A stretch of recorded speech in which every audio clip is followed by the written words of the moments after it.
Vamos a continuar con nuestro programa, por favor. Y bueno, ahora vamos a dar comienzo a nuestro último bloque. Este encuentro se ha enfocado en distintas enfermedades raras, como han podido ver ustedes, las cuales se han abordado de manera integral e innovadora. Y sabemos que hay muchas más, ¿no? Más de 7,000 son las que se han descrito. Desafortunadamente, no es posible hablar de ellas en este tiempo que tenemos. No obstante, lo que queremos transmitir desde este primer encuentro es el interés, el cuidado, la preocupación, la necesidad de hablar de estas enfermedades ahora y en los años venideros. Este interés genuino se ha visto reflejado en médicos y personal de salud de distintas especialidades, incluyendo, por supuesto, el área de cardiología, por lo cual nos sentimos muy honrados en presentar a nuestro siguiente bloque, a cargo del coordinador, el doctor Eduardo Almeida Gutiérrez, quien es médico cardiólogo con alta especialidad en ecocardiografía, maestro en ciencias médicas y doctor en alta dirección, miembro del Sistema Nacional de Investigadores Nivel 1, investigador asociado y actual director de Educación e Investigación en Salud de la Unidad Médica de Alta Especialidad de Cardiología de nuestro Centro Médico Nacional Siglo XXI del IMSS. Démosle un fuerte aplauso, por favor.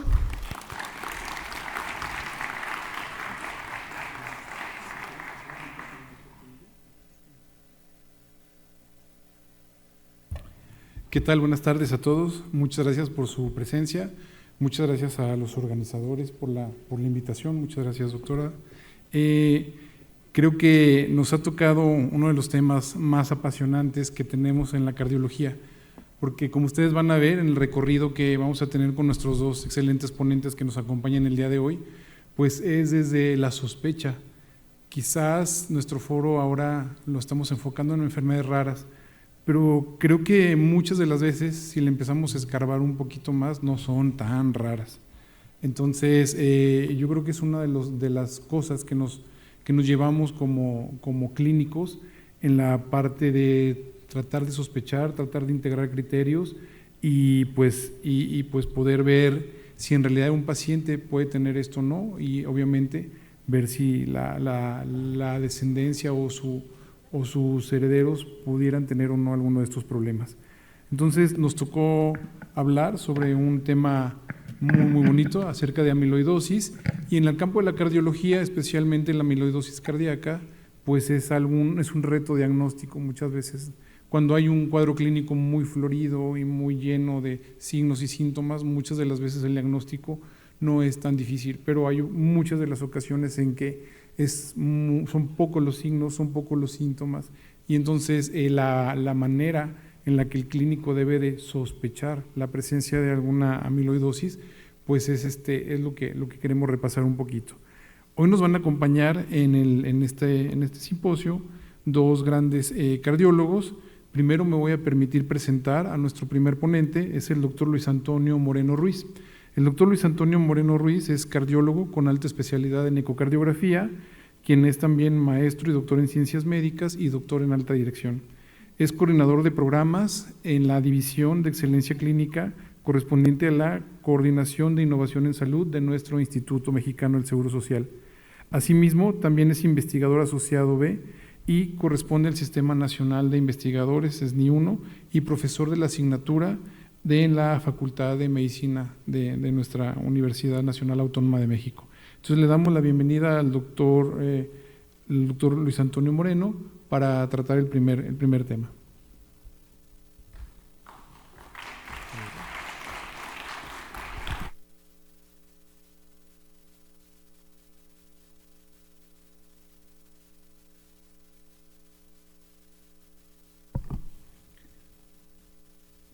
Muy buena tarde a todos. Agradezco por supuesto la invitación para estar en este recinto histórico, y nos acordamos porque cuando yo fui residente, el presidente de la academia que está ahí, el doctor Mancilla, nos hacía venir a las sesiones a las 6 de la tarde, así como nos daba clase a las 6 de la mañana.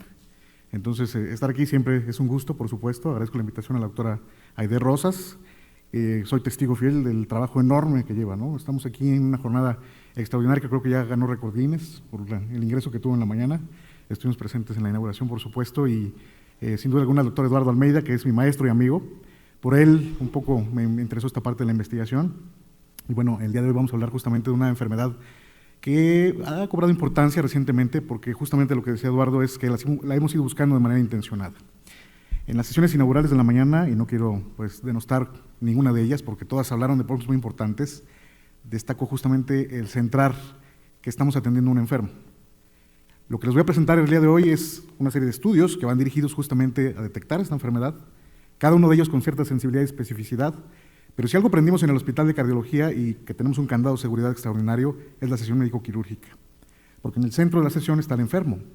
No vamos a tratar estudios. Puede ver que el estudio aparentemente esté dándonos una condición verdaderamente rara, pero si el enfermo no tiene una manifestación clínica que nos oriente a tomar una decisión para mejorar su pronóstico, lo platicábamos hace ratito con el doctor Alan Cárdenas, mi amigo, finalmente podemos llevarlo a un desenlace que no queremos. Entonces, no perdamos de vista esto. En la mañana lo dijeron, el paciente que tiene abordaje de enfermedades raras, por supuesto, es un personaje que sufre, ¿no? Es un personaje sufriente, que requiere nuestra atención y que deposita su confianza en nuestra conciencia. Entonces, tomemos esta parte importante para dar inicio a la presentación. Brevemente les comentaré que en la agenda pues vamos a platicar de un abordaje muy sencillito, multimodal, de la sospecha, diagnóstico y tratamiento. No me voy a meter en todo ello porque, por supuesto, la doctora Cecia va a trabajar un poco de lo que es el diagnóstico, muy brevemente lo que es la sospecha y por qué los estudios tienen que ver de una manera dirigida y en una secuencia muy lógica cómo los vamos a ir solicitando. Por supuesto, hablaremos de la electrocardiografía y la ecocardiografía como dos de los puntos importantes para el tamizaje. Y quiero hacer aquí también un énfasis que se comentó en la mañana, que a pesar de que muchas de estas enfermedades requieren un abordaje diagnóstico muy específico, la mayor parte de nuestras instituciones de la salud no van a contar con el resto de los estudios que les voy a presentar. Este abordaje inicial con el puro electro y el puro eco ha demostrado que podemos hacer esta sospecha diagnóstica de estos padecimientos. Y vamos a ver estudios muy sencillos y elegantes en este sentido. La combinación de ambos mejora, por supuesto, nuestra precisión y el rendimiento diagnóstico, y veremos más adelante que incluso pronóstico. La resonancia magnética, ya como un estudio mucho más dirigido, sensible y específico, por supuesto, no disponible en algunos de los hospitales de segundo nivel, no en todos los de tercer nivel, entonces por eso decíamos que debemos retomar que tenemos herramientas a la mano que nos pueden hacer pensar en el diagnóstico y entonces enviar a nuestro paciente con el especialista correspondiente. La centellografía, por supuesto, como parte del escrutinio, la biopsia como el estándar de oro para el diagnóstico y finalmente la integración para el diagnóstico y el seguimiento por imagen multimodal, en lo que yo les decía que también estas herramientas nos van a ser de tipo pronóstico. Finalmente, las conclusiones. Acaba de lanzarse un posicionamiento mexicano, justamente para el tratamiento y el diagnóstico de la amiloidosis cardíaca, que va muy sustentado también en estas recomendaciones de la revista europea del 2021. Ustedes pueden observar cómo los expertos que se dedicaron a hacer este consenso identificaron 3 elementos fundamentales. La sospecha, que es lo que nos decía Eduardo, y gracias a la sospecha, como diría Antoine de Saint-Exupéry, no vemos lo que no estamos pensando, ¿verdad? Lo que el corazón se vuelve invisible a lo que los ojos no quieren ver. Vean ustedes cómo esta sospecha surge de un abordaje inicial con ecocardiografía. Y ustedes me dirán, seguramente todos los que están viendo clínica, ¿cuántos ecos no han visto que reportamos con un espesor de pared de más de 12? Pero ¿será realidad que todos estos enfermos tendrán amiloidosis? Vamos agregando entonces elementos para poder definir si este sujeto podría ser un candidato sospechoso para que la busquemos de manera intencionada. Como hay muchos enfermos que evidentemente estamos reportando con un septum de más de 12, pues tendríamos que identificar lo que ellos llaman las banderas rojas, ¿no? Está muy de moda este término. Son alertas clínicas que tendrían que hacerme sospechar que además del espesor de 12 milímetros, yo puedo orientar entonces el protocolo diagnóstico para allá. Está muy chiquitita ahí, ahorita se las voy a presentar más grande. Posteriormente a ello ya viene la fase de diagnóstico. Aquí, como una crítica positiva, les diríamos que sería mejor primero el algoritmo diagnóstico y luego finalmente el diagnóstico de certeza, ¿no? Invertir nada más ahí el nivel como una crítica constructiva a la sociedad europea. Y finalmente el tratamiento, como ustedes pueden observar, en complicaciones y comorbilidades y, por supuesto, el modificador de la enfermedad. Les prometí que se los iba a hacer más grande, entonces vean cómo el tamizaje se dispara a partir de este septum de 12 milímetros. Les puedo yo decir que de la casuística de ecocardiografía que tengo, tanto en el hospital como a nivel privado, pues cerca del 60-70% se los reporta así, porque yo recibo muchos sujetos con enfermedad crónica. Muchos hipertensos van a tener más de 12 milímetros, entonces me haría pensar que este sujeto posiblemente tenga amiloidosis. Bueno, vemos entonces algunas alertas clínicas que me hacen pensar para que yo pueda orientar el diagnóstico. Por ejemplo, la presencia de insuficiencia cardíaca, sea de fracción de expulsión reducida o preservada en aquellos sujetos de más de 65 años. La estenosis aórtica, como podemos observarlo, en sujetos de más de 65 años. Y aquí viene un punto clave que decía Eduardo. La prevalencia de la enfermedad era de 0.05% antes de que tuviéramos este abordaje diagnóstico y de que supiéramos que esta enfermedad también es del envejecimiento. Cuando buscamos en los sujetos con estenosis aórtica de manera intencionada, con justamente el gamagrama con pirofosfato y la tomografía de corazón que van simultáneos, podemos identificar que este porcentaje se incrementa. Entonces, en esta población puede haber llegar a prevalencias entre 6 y 15%. Entonces, nuevamente, el pensar en la enfermedad nos hace buscarla de manera intencionada. La presencia de trastornos de hipotensión, si el sujeto era previamente hipertenso, me hacen pensar en esto por disfunción autonómica, que es otra de las banderas rojas que puede tener este sujeto con amiloidosis, porque el sistema nervioso, particularmente el periférico, es sujeto también del depósito de las miofibrillas, que son características del tejido amiloide, como lo veremos más adelante. Inmediatamente la polineuropatía periférica, la presencia de proteinuria, la alteración en la piel, por supuesto, y el síndrome del túnel del carpo, asociado además a la ruptura del tendón del bíceps, que si ustedes recuerdan su libro de Suros, es el famoso signo de Popeye, ¿no? Entonces, un simposio similar que hicieron en el Instituto de Cardiología, vino uno de los doctores que se dedica mucho a investigar esto en Estados Unidos y decía que, bueno, incluso la enfermera puede hacer el diagnóstico porque le pide al enfermo que haga la flexión e identificar este signo de Popeye, ¿no? Entonces, esta acuciosidad clínica pues, nos hace buscar de manera intencionada la enfermedad. Posteriormente vienen ya algunos banderas rojas, pero que van dirigidas a los estudios como hemos comentado.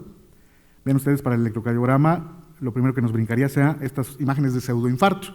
Les voy a mostrar unos electros para que vean ustedes por qué podríamos confundir este diagnóstico de cardiopatía isquémica y los trastornos de conducción auriculoventricular, que incluso me permiten diferenciar de manera clínica si podría yo orientar más el diagnóstico hacia una amiloidosis de cadenas ligeras o una amiloidosis de tipo transtiretina.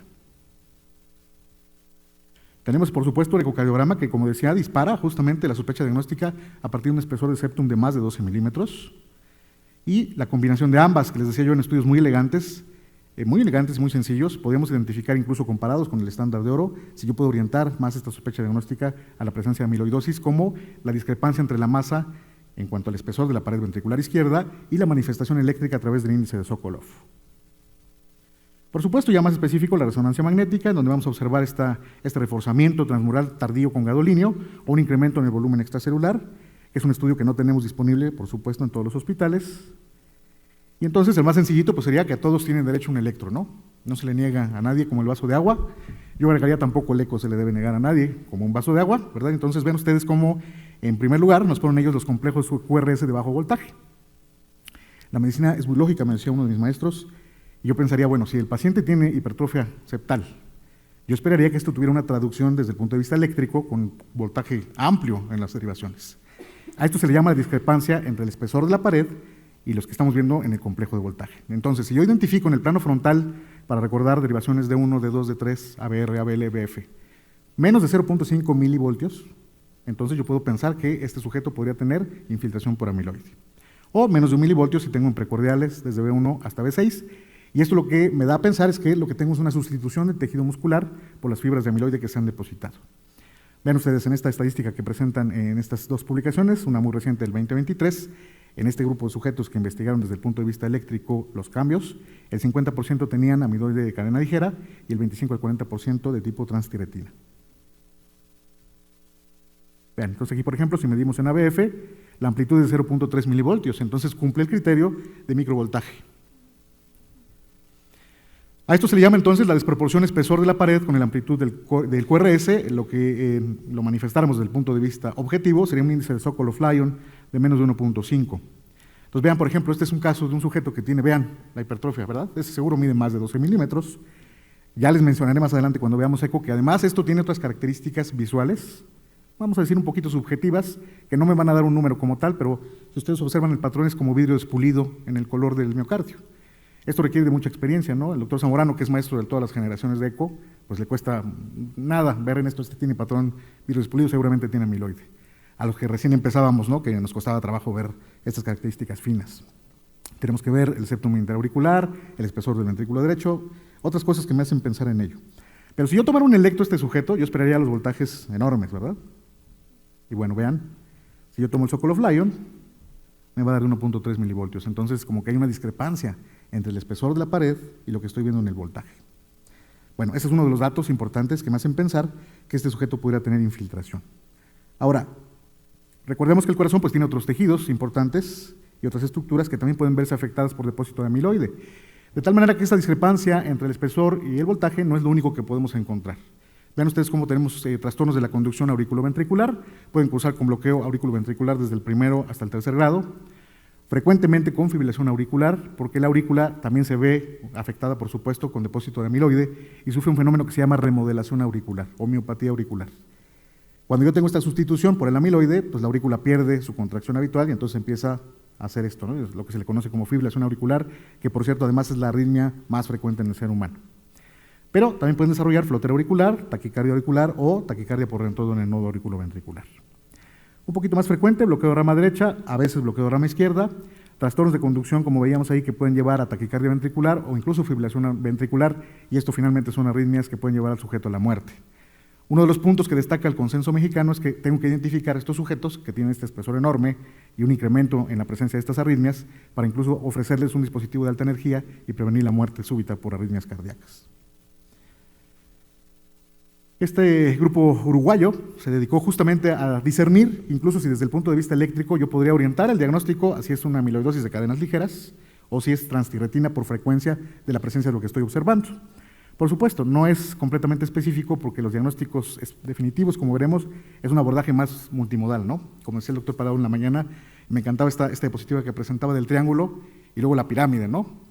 Si yo me quedo con el triángulo nada más, bueno, pues me voy a quedar corto, no estoy viendo la ventana para el diagnóstico suficiente. Entonces lo tengo que ver desde un punto de vista multimodal, tridimensional, multifactorial, para que entonces yo pueda hacer un abordaje mucho más preciso. Pero vean, de entrada destaca esto.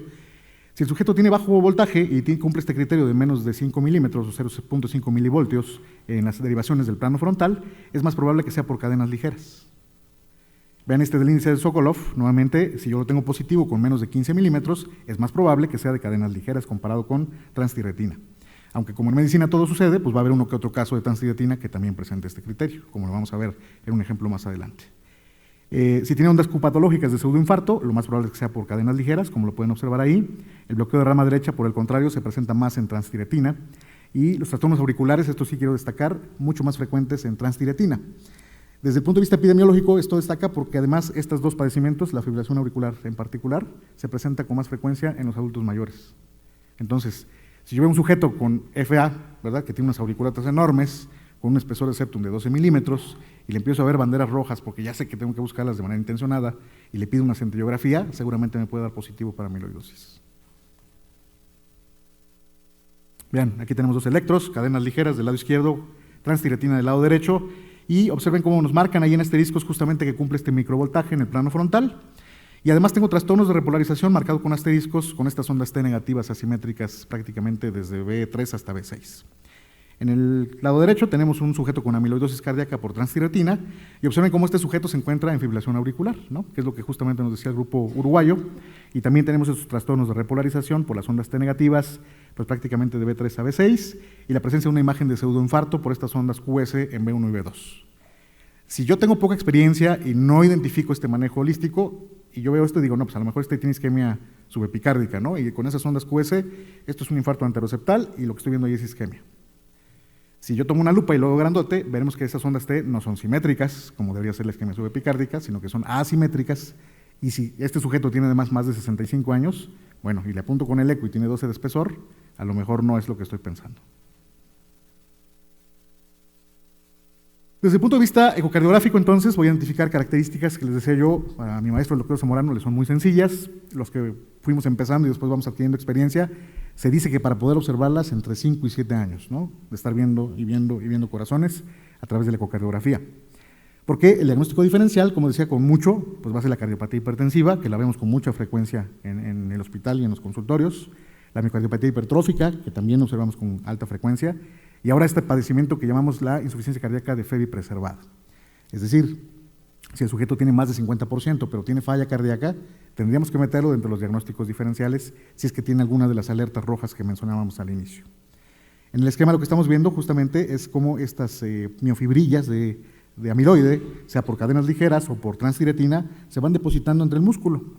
Y cuando nosotros aventamos el ultrasonido, nos regresa la imagen con imágenes brillantes, ¿no?, sparkling le llaman en inglés, o patrón en vidrio despulido, que me hacen pensar que esta cosa podría estar infiltrada. En el aspecto técnico, bueno, pues lo primero es que el ecocardiografista tiene que ser muy hábil para poder identificar el espesor del septum.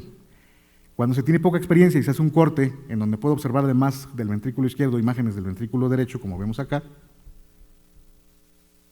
yo puedo confundir el espesor porque estoy tomando parte del BD y el septum interventricular, y entonces en realidad ese no tiene 12 de septum, ¿no? Entonces tengo que buscar en otra proyección, como estamos viendo en el eje corto abajo, si efectivamente confirmo que este espesor septal es de más de 12 milímetros. Y luego le voy sumando patrones ecocardiográficos. Vean, del lado derecho puedo tener dos grandes grupos. Los que serían más sensibles y específicos están en la parte de arriba, y si yo identifico el septum de más de 12 y más de 2 de los hallazgos ecocardiográficos de la parte de arriba, sospecho altamente que este sujeto pueda tener infiltración. ¿Cuáles son estos hallazgos ecocardiográficos importantes? Por supuesto, la disfunción diastólica. Pensemos un corazón que está infiltrado, que está rígido, ¿verdad? Entonces, evidentemente esto me va a producir, cuando yo mido en el Doppler pulsado, pues trastornos de la relajación propiamente dicho, ya sea por patrón pseudonormal o incluso por un patrón de tipo restrictivo. La reducción de las velocidades por Doppler tisular, claro, porque lo que estoy perdiendo es músculo. Estoy viendo músculo sustituido por miofibrillas. Entonces, si yo mido la velocidad que toma justamente con el Doppler de este tejido, pues va a estar disminuida. Y de hecho hay una regla del 5 que les voy a mencionar más adelante. O bien, la deformación de la fibra, que yo puedo medir también a través de técnicas ecocardiográficas por un seguimiento de patrón que se llama speckle tracking, me va a dar un valor de menos 15%. Para que todos estemos en el mismo canal, mientras más negativo es el strain, mejor está ese ventrículo. Si estoy perdiendo strain, entonces quiere decir que este músculo no está funcionando como debe de funcionar, y por eso estoy observando esta reducción en el strain global longitudinal. En la parte de abajo tenemos otros parámetros que no valen tanto como los que tenemos arriba, y entonces tenemos que otorgar un puntaje que se calculó a partir de estudios en donde se hizo un análisis multivariado y se le dio un peso específico a cada una de ellas. Ven ustedes, el que más peso específico tiene es un espesor relativo entre el ventrículo y el diámetro diastólico del ventrículo izquierdo de 0.6. Es un poquito de manera indirecta lo que decíamos de la discrepancia entre el voltaje que estábamos viendo y el espesor de la pared. La relación E', que me habla justamente de la función diastólica con más de 11, me da un punto. La función ventricular derecha con el TAPSE de menos de 19 me da 2 puntos. El strain disminuido de menos de 13 me da un punto. Y un patrón que se llama de disfunción entre la base y el ápex, también llamado como en el bullseye, lo vamos a ver más adelante en una imagen, el patrón en bandera de Japón, ¿no? O que tengo en tiro de Diana en el centro. Un radio de más de 2.9 me da 3 puntos. Entonces, si yo sumo 8 en total de esto, más el espesor de la pared de 12, también me puede hacer sospechar en que este sujeto tenga infiltración. Bien, con estos datos que les he dado, quiero que ustedes vean y evalúen solitos si creen que este paciente pudiera cumplir esos criterios. Observen ese patrón en vidrio espulido, observen esa movilidad, sobre todo en el septum, que tiene un trastorno de conducción, incluso el QRS se ve ancho, aunque no es un estudio propiamente para ver esto, se ve ancho el QRS.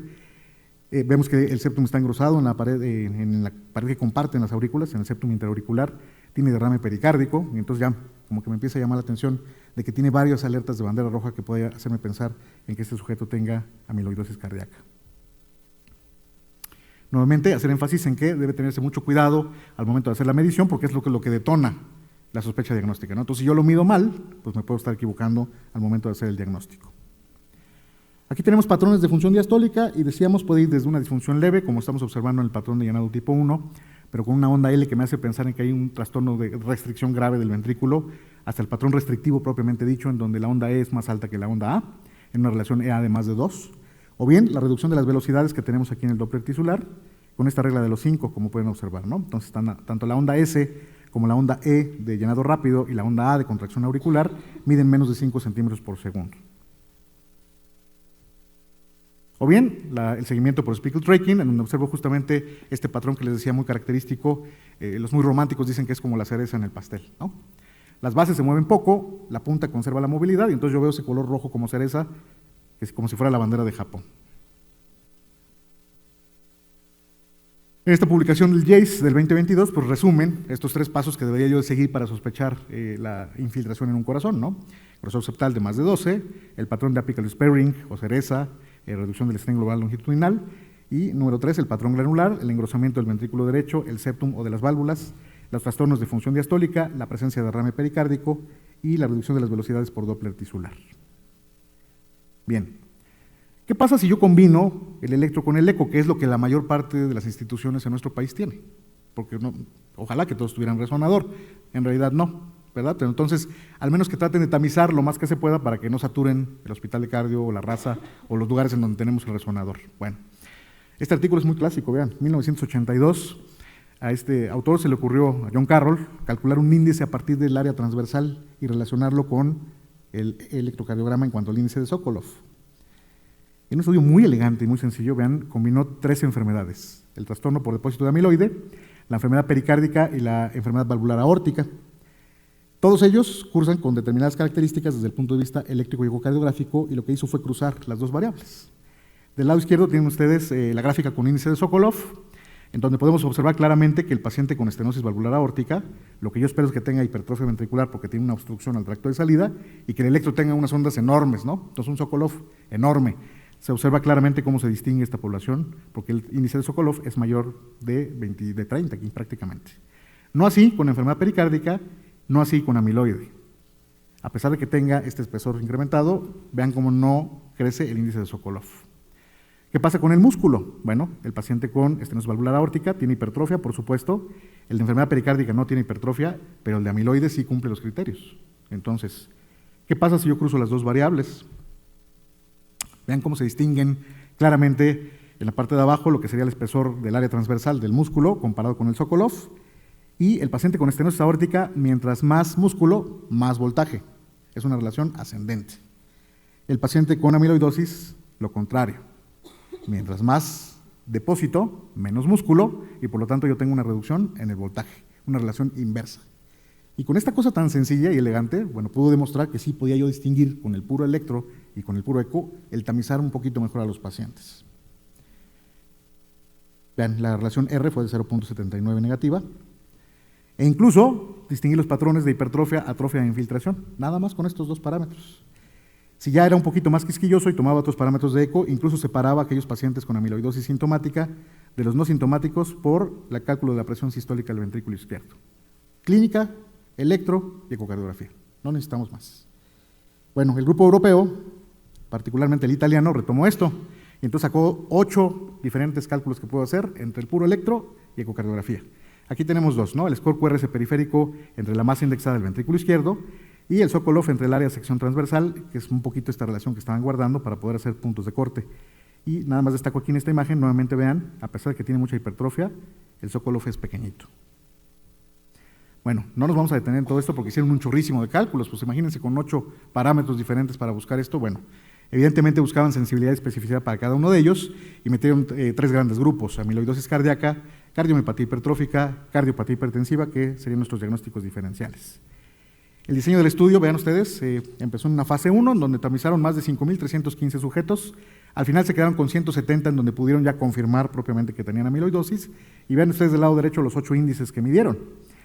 Al final, resultados que se quedan con estos 2. Los vamos a desglosar aquí adelante. Estos son los 8 que midieron, vean. Entonces, obviamente en la clínica va a ser complicadísimo, ¿no? Que me ponga yo a calcular estos 8 índices. Si además, ahorita estoy en nivel central, pero en la consulta hace unos meses tenía yo 15 minutos para atender al paciente. Entonces aquí les me pongo a hacer los cálculos, difícil, ¿no? Nos redujeron de 8 a 2. Hicieron curva ROC, por supuesto, para cada uno de ellos, y se quedaron con estos 2. Bajo voltaje más espesor de la pared de más de 1.6, vean, alcanza una especificidad del 100%, con un valor predictivo positivo del 100%. Si el enfermo en la exploración tiene esto, más los datos clínicos, lo más probable es que este sujeto sí tenga infiltración por amiloide.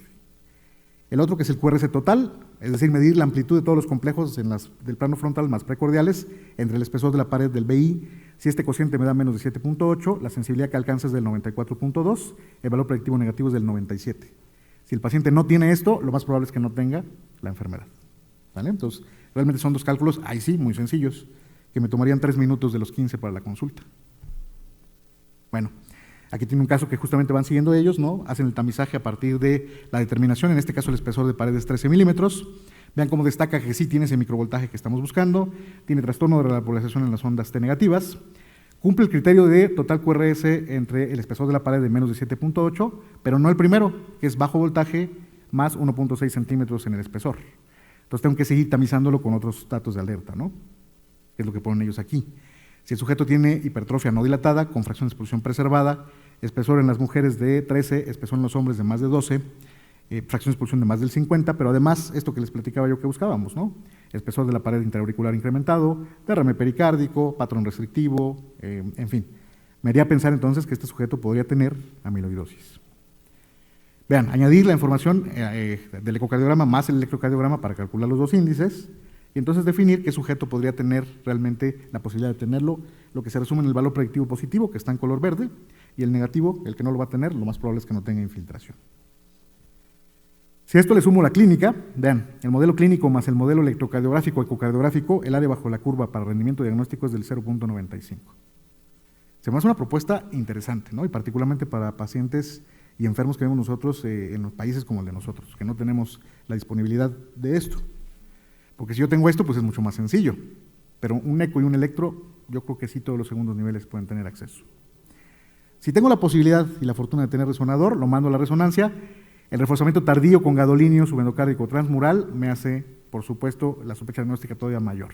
E incluso cuando combino los algoritmos para diagnóstico, va a ser prácticamente confirmatorio en el transtiretina, lo van a ver más adelante. Otro signo es la cinética normal del gadolinio en esta fase en donde la sangre se ve de color negro, o bien el incremento del volumen extracelular de más del 0.40%. En este caso, vean, tiene un valor de 0.43, es decir, un incremento del volumen extracelular, lo que está condicionando justamente el depósito de las miofibrillas. Si trabajo en cardio, pues tengo la posibilidad de que me hagan esta centellografía con pirofosfatos. No solamente con pirofosfato, puedo utilizar también DPD o HMDP, que es todo este enorme nombre bioquímico, pero en realidad lo que estoy viendo es que el corazón capte este radiofármaco y lo voy a comparar con la captación del hueso, porque en realidad este estudio está hecho para hueso, ¿no? Y entonces saca la escala de Perugini, al 1 al 4. El paciente que tiene Perugini de más de 2 en adelante me hace sospechar que posiblemente puede tener infiltración, y en términos muy coloquiales es que el corazón se pinte al menos del color de las costillas, la misma captación que la del hueso. Mientras más pinta, pues mi sospecha es mucho mayor. Lo que sí nos marca la guía es que tiene que ser además con SPECT cardíaco, porque aquí me puedo yo confundir cuando yo tomo el cuerpómetro, ¿no?, de la centellografía. No alcanzo a definir con precisión si estoy viendo corazón u otra estructura. Entonces tengo que tener el complemento del SPECT simultáneamente. Y por supuesto, el estándar de oro, nos recuerda nuestras clases de histología. La hematoxilina y eosina, pues como que no nos da mucha información. Lo que veo ahí es que está muy grueso el septo interventricular. Le pongo una tinción especial con rojo Congo y como que ya empieza a pintar, ¿verdad? Aquí veo ya un poquito intensa esta reacción al colorante. Si lo meto en luz polarizada, pues se ve brillante, entonces puedo decir sí, parece que este corazón sí está infiltrado. Puedo tener todavía más precisión para definir si es cadenas ligeras o transtiretina, pues le pongo una inmunistoquímica. Entonces vean aquí cómo pinta para el componente de amiloide P. Muy poquitito para transtiretina, pero francamente para cadenas ligeras. Este es un caso de amiloidosis por cadenas ligeras. Entonces, el diagnóstico ya particularmente específico con la biopsia, pues es muy sencillo si yo tengo todas estas herramientas. Este es un caso con amiloidosis por transtiretina. Entonces, vean, nuevamente el HIE pues no me da mucha información. El rojo Congo como que pasaría incluso negativo. Ni siquiera pinta, vean, ni tampoco en luz polarizada. Pero le pongo la inmunistoquímica y pinta espantoso el amiloide P, y la transtiretina, bueno, casi grita, ¿no? En cambio, cadenas ligeras, apenas un manchadito. Entonces, la biopsia, por supuesto, me va a hacer el diagnóstico definitivo, incluso de la estirpe que tengo de amiloidosis. Les decía yo que era una crítica constructiva porque entendemos el sentido lógico al revés de cómo lo pusieron, ¿no? Pues primero haría yo este algoritmo diagnóstico, gamagrama con pirofosfatos, más pruebas hematológicas para buscar cadenas ligeras, y además la inmunofijación en orina, lo que me hace el diagnóstico para que yo pueda mandarlo a la biopsia o a la resonancia. No empezaría al revés, como dicen ellos, ¿no? Diagnóstico criterio invasivo o no invasivo, directo a la biopsia. Pues no. El sentido lógico nos dice que es primero los estudios no invasivos y después ya lo mandaría yo a la biopsia, ¿no? Pero bueno, con estos criterios yo podría ya tener el diagnóstico preciso. Pero además nos puede dar información sobre el pronóstico en aquellos sujetos que tengan tratamiento específico, porque vean, yo puedo seguir el volumen extracelular, por ejemplo, por resonancia, o la deformación a través de ecocardiografía por speckle tracking. En este sujeto observamos regresión, vean, el basal comparado con el follow-up, veo más color rojo. Aquí en este caso el color rojo implica que tengo mejor función ventricular. En el cine se va a mover mucho mejor el ventrículo izquierdo. En volumen extracelular y en fase tardía de gadolinio vemos cómo incluso disminuye esta intensidad en el sujeto en el seguimiento. Compárenlo con este, en donde veo cómo el color rojo se pierde. Aquí tengo mucho rosa, aquí quiere decir que no tengo tanto músculo. La cinética se va a ver diferente en el movimiento en el cine de la resonancia. El volumen extracelular ha aumentado, perdón. Pero además vean el reforzamiento con gadolinio, aquí casi no se pintaba, y vean acá, hiperintenso, ¿no? Brilla el ventrículo. Entonces, este sujeto pues no tuvo mejoría en el seguimiento a pesar de que se le dio el tratamiento específico, como está publicado aquí en la Revista Española de Cardiología del año pasado. ¿Qué podemos concluir con esto? Bueno, la amiloidosis es una enfermedad sistémica caracterizada por el depósito de fibrillas amiloides en diversos órganos, y como decía Claudia, pues a mí lo que me interesa, pues el corazón, ¿verdad? Pero no debo olvidar que existen otros órganos y que el enfermo es un ente completo. Y que no nada más es el enfermo, sino que en la mañana lo decían, la familia. Y en esto en particular de las enfermedades raras, no puedo perderlo de vista. Mi titular decía en la mañana, lo que implica hacer que un paciente venga a su consulta en la mañana para la toma de los laboratorios, para que tenga que regresar después a su consulta de revisión, para que lo mande yo si es que es candidato a determinado medicamento, sin especificar en esta enfermedad, sino en general en las enfermedades raras, es un esfuerzo verdaderamente grande, no solamente de la familia, sino también del sistema de salud. Entonces, les decía yo, el candado de seguridad en el hospital es la sesión médico-quirúrgica. Reviso lo mismo, no estamos tratando centellografías, ecocardiogramas, electrocardiogramas. Estamos tratando enfermos, y si en el centro de la medicina está el enfermo, yo creo que generalmente nos va a ir bien tanto al enfermo como a nosotros como sistema de salud. El diagnóstico, por supuesto, requiere un alto nivel de sospecha clínica sumada a la presencia de las banderas rojas o señales de alerta que se obtienen por abordaje multimodal. Recordemos que no estamos viendo triángulos, sino pirámides, ¿no? Como nos decía el doctor en la mañana. Toda esta serie de estudios, ecocardiografía, electrocardiografía, resonancia, gamografía, tomografía y la biopsia, por supuesto, permiten confirmar el diagnóstico y el subtipo de amiloidosis, y esto, por supuesto, me va a ayudar para planear el tratamiento, que es la siguiente charla. Y, por supuesto, la imagen multimodal es útil incluso en el seguimiento de los enfermos. Muchas gracias.